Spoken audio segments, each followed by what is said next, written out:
So I have no intention to adding to the chaos. I know we're all crisis fatigued, but I also don't want to sugarcoat things for you. If you're somebody who is thinking of refinancing or purchasing in 2021 and you've experienced any kind of income or job loss, it's going to be harder for you to qualify for a home loan. I'm going to go through all of the different things that you need to consider, how to overcome them. And then I honestly want to talk about what's next for forbearance if you're somebody that's experiencing some kind of financial disturbance right now. What are your options? And so we're going to get into all of that in today's video. But before I do, if you find this information useful or valuable, if you could please pass this on to a friend, let them know about our channel. That would mean the world to me. And also give us a thumbs up. Your support is the fuel behind the success of this channel, and we couldn't do it without you. So as a lender, what we care about most is demonstrating the stability of your income and employment. So what that looks like for us is, can we predict how many hours you're going to be working or how much income you're earning? And so because of COVID, we've seen a variety of different types of fluctuations. So we've seen temporary, hours reduced, people renegotiating their pays for lower rates, people who typically, were paid a lot of overtime, not getting any overtime or any bonuses or commissions. So depending on how this impacted you, we're going to want to verify additional things from your employer, quite frankly. So what does that look like? Well, for starters, if you're somebody who's salaried or you have a guaranteed 40-hour-a-week job, if we can show that you've returned back to work, have 30 days of paycheck stubs, everything looks in line with what it looked like before, you actually should be okay to qualify. I'm not seeing that many issues with people under those circumstances.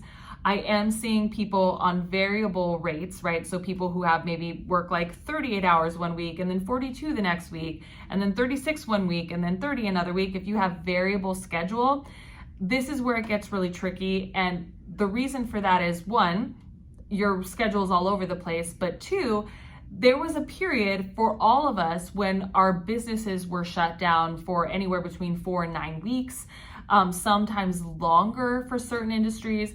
And so because there is this period of time where you weren't working, as a lender, we have to average the last 2 years of income. And so we have to include that time period when you were off, even though, right, there was a COVID-related shutdown that we can all reference in the news.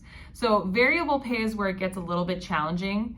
If you are somebody who has variable pay, let's say you're a medical assistant or a dental assistant, one of the things that we have found successful is getting a letter from your employer that talks about what a great employee you are, the stability of your income, the likelihood of continued employment, and get an average hours of what you worked in prior years, from prior the time frame when you guys were closed, and then what it looks like post, right? So many people in these professions had a period of time where they were working no hours, and now they're working overtime and on the weekends.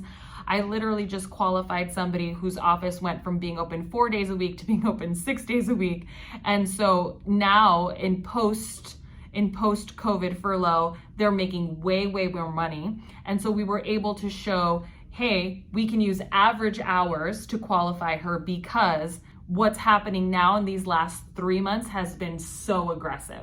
So just know every situation is going to be different, but we really just want to show that whatever happened, right, the event, the short-term layoff or the decline in hours, we want to make sure that that is past and then not going to be reoccurring, because there's potential of additional shutdowns, more COVID sickness, et cetera, et cetera. Now, the next place where I see people really being impacted is on the extra incomes, right? So if you were depending on overtime, bonus, commission, and you've had a reduction in income, 10 to 20%, truthfully, it's going to be really, really difficult to use this kind of income at all. And that's because none of those things are guaranteed. And those were very, very heavily impacted by, what happens with the economy. And so if you've seen that you've had a reduction in that, there would have to be like a significant explanation, and significant security provided to the lender to allow you to use that. So one of the ways that you can get past that is if, let's say, your employer is now saying, hey, we had a mandatory shutdown, but now we are making it mandatory to work overtime right now. We're seeing that a lot in construction and with warehouse workers. So if you can get that in writing, we might be able to use your overtime. Same thing with bonuses. Hey, we couldn't do bonuses this year, but we've guaranteed a bonus January 1st of next year, double the amount that they would have received. Or, commissions. It could have just said, hey, we've reduced our commission structure. Here's what it looks like. This is what the commission would have looked like on this previous structure from years past, right? So whatever you can show, right, to show, hey, now the new historical average is going to be X, Y, and Z, you may be able to make a case to use an average or a worst case scenario income average, like 12 months versus 24 months for those ancillary types of income. So just, it's not hopeless, but like gonna be difficult. Now, the last one I want to talk about is self-employment. So self-employment is a whole mixed bag because people have so many different ways of reporting their income, collecting their net receivables. Some people know about a profit and loss, some people pay quarterly taxes, and some people just straight up are like digging up every single invoice at the end of the year and going through their bank statements. So wherever you fall on the spectrum, here's what we're gonna look for. We're gonna look for a year-to-date profit and loss and 3 months worth of bank statements showing deposits that support your profit and loss.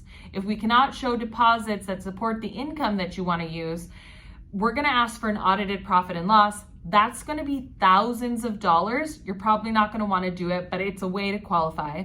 And we're going to want to make sure that the income, again, isn't declining 10 or 20%, right? Because we want to show stability of income. If you have a decline, your expenses hopefully fell in line that same way. And so the net income should hopefully be the same. So there's a variety of different factors there. Just know you need a profit and loss. You need 3 months worth of bank statements that show that you're getting that type of income. I've kind of addressed most everything when it comes to income. Now I want to shift over to credit. So credit is one of those things too, where people are kind of all over the place. Most things like credit cards, auto loans, student loans, mortgages, they allowed you to do forbearance plans where you could defer payments. You had to call in and do this. If you did not call in and do this, you now have late payments on your credit, and that's such a bummer because for lending, we don't want to see more than one 30-day late payment in the last 12 months. And if you've had more than that, I don't know if you'll qualify, right? So everything's a case-by-case basis, but on generally speaking, you're allowed one 30-day late. If you were in forbearance, what does this look like? Well, on student loans, we're going to hit you with 1%, 0.5%, or your income-based repayment plan, depending on the type of loan. The most conservative is 1% of the total loan balance. I don't care of your deferment status. Same thing with deferred auto loans, credit card payments. We still have to use all of those payments in your debt to income ratio. So just know that doesn't just magically make those payments disappear just because you're not making them. We will want to see that your mortgage is no longer in deferment. And here's what that looks like. So it looks like you've made a modified payment arrangement with loss mitigation of some sort. So you've now renegotiated your loan terms, or you've now agreed to make payments again. And so we're going to want to see 3 consecutive payments on that new payment arrangement, whatever it is. Or we're going to want to see that you've repaid your forbearance in full. So that's either because you've sold your house or you've collected all the funds and are now able to repay your mortgage, right? That's what we're going to want to see to qualify. Now, I will tell you that second lenders, like if you're doing a first and a second or jumbo loans, their requirements are a lot different. Most of them will not loan to you if they've seen that you've had a forbearance. So just keep that in mind too. So if you're somebody that does not need to go into forbearance status, don't, because it will definitely make things more challenging. You're gonna have to explain in a letter why you did it, if you foresee it happening in the future. And again, lenders are all about stability. And so if it's not a conforming product like conventional FHA or VA, right, we're gonna really care. So other things that you wanna think about if you're refinancing, depending on how you're refinancing or what product, again, it's that 3-month rule or 12 months rule of payments, right? So 12 months back on a payment plan if you're doing a refinance. Conventional loans are 3, and I don't think you can refinance on a VA loan, but I'll have to double check that. I want you to know, like it varies, and also it varies with the lender that you go with, right? So not every single lender is going to loan to you, even though these are the guidelines that are put out there. There are things called overlays, which are additional rules and regulations depending on the bank's threshold for loaning. So like an example of this is FHA financing. So some banks allow for 580 credit scores. A lot of banks are saying 620, many banks are saying 640. I've seen as high as 680, and this has been changing all throughout since May, since all of the craziness ensued in the banking industry. So I anticipate these changes to just kind of ebb and flow. Bond loans, right? And this is where you get down payment assistance. Like so many banks have all different additional rules in addition to what the bond programs say.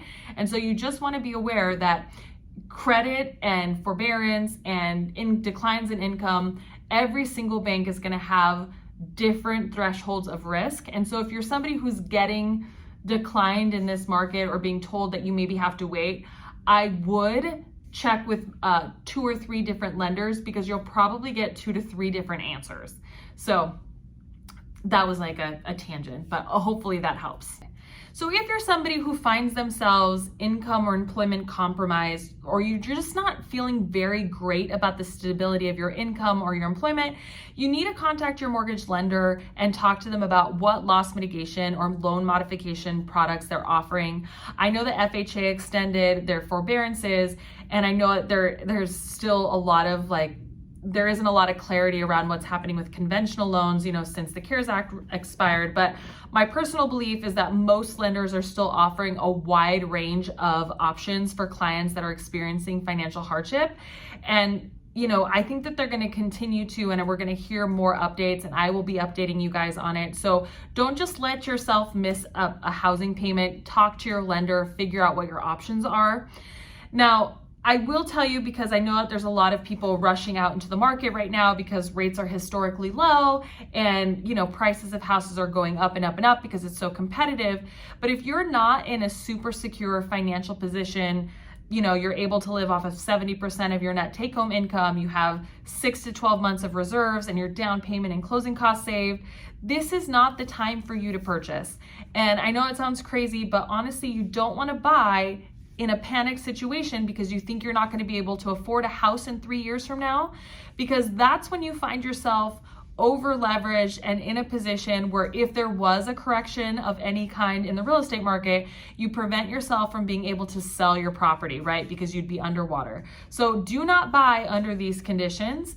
And also, if you find yourself in a position where, again, you own a house, and you're thinking, well, I'll just refinance and take cash out, maybe your best option is to sell. Maybe, sell your property, get out of debt, have reserve funds, and then in 12 months, when you have 12 months of on-time rental payments, buy again, right? Do not let your homes go into foreclosure. I mean, you guys, there's the majority of homeowners right now have more than 25% equity. This is not the time to just put your head in the sand. You need to sell your properties if you have equity. Don't go into foreclosure. Call your banks for options, and then don't buy if you're not in a position where your budget says you're ready. So I hope this was helpful.